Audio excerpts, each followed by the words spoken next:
ઉપસેના નાયક जी महाराज। क्या समाचार लायो? महाराज एक काका अहमदाबाद થી आया છે તમારી સભામાં ગરબા કરવા છે એમને। तब तो ये अवश्य हमारे सामने लाए जाने योग्य है।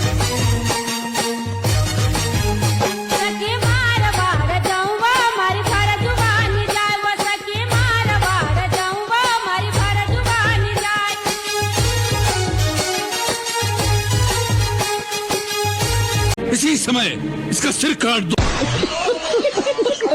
हो मारा मलक ना मैना राणी कुआ मदईने पड़ो रे। नमस्कार सर। नमस्कार जी। सर मैं जियो कस्टमर केयर से मोनिका बात कर रही हूँ। हाँ जी मैडम बोलिए। सर आपने सिम पोर्ट का मैसेज किया है, क्या मैं जान सकती हूँ आप दूसरी कंपनी में क्यों जाना चाहते हो? जी जरूर जान सकते हैं मैडम।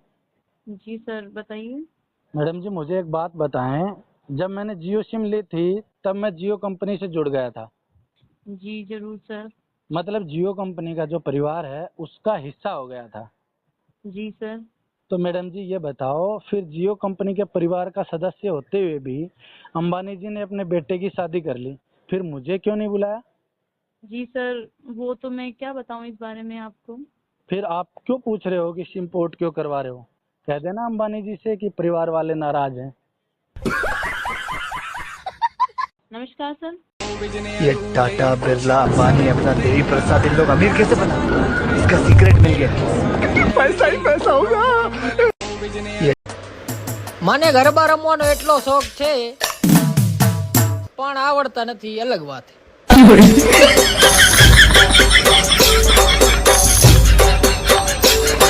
તો કદાચ તમે કોંગ્રેસનું શાસન જોયું હશે।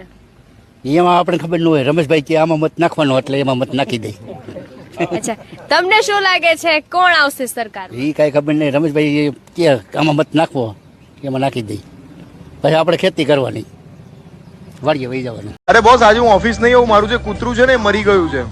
હા એનું બેસણું રાખ્યું છે। હે અરે હા એટલે 12મું 13મું પતે નહીં ત્યાં સુધી નહીં અવાય। અરે યાર બધું કરવું પડે ને, એકનું એક હતું અમારું।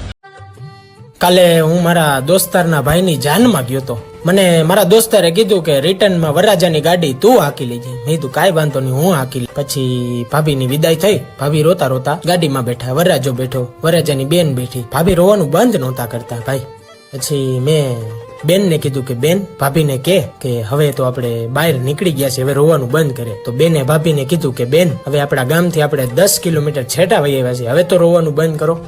તો ભાભીએ રોતા રોતા શું જવાબ દીધો ખબર છે? કે મારે બારી પાસે બેહવું છે। આપણો તમે ઘરે આવતા છે ને પેલા સફરજન લેતા આવજો। સફરજન અને સરખા લાવજો, આમ પેલા છેતરાઈ ના જતા। તે છેતરાઈ જવાય ભાઈ, આખું ઘર જોવાયેલું તોય નતું છેતરાઈ ગયું। અભાવ થયો આ તમારો। અમારા ઘર પાસે દવાખાનું છે ને, ત્યાં બપોરે 2 વાગે બાળકનો જન્મ થયો। અરે વાહ। પણ એ બાળકે બધા ડોક્ટરોને ધંધે લગાડી દીધા। ક્યાં? એટલે બાળક હાથ પગે ના હલાવે, રડે જ નહીં। ઓ શેટ, એટલે રડતું જ નતું? ના લા, એને કેટલો થપથપાયો, આમ કર્યું, હલે જ નહીં લાવ। પછી અચાનક 4 વાગે બાળક રડ્યું। અચ્છા ફાઇનલી પછી ખબર પડી કે બાળક તો રાજકોટનું છે। હે 2 થી 4 હુઈ જ જવાનું, એટલે હુઈ જ જવાનું, માથાકૂટ જ નહીં।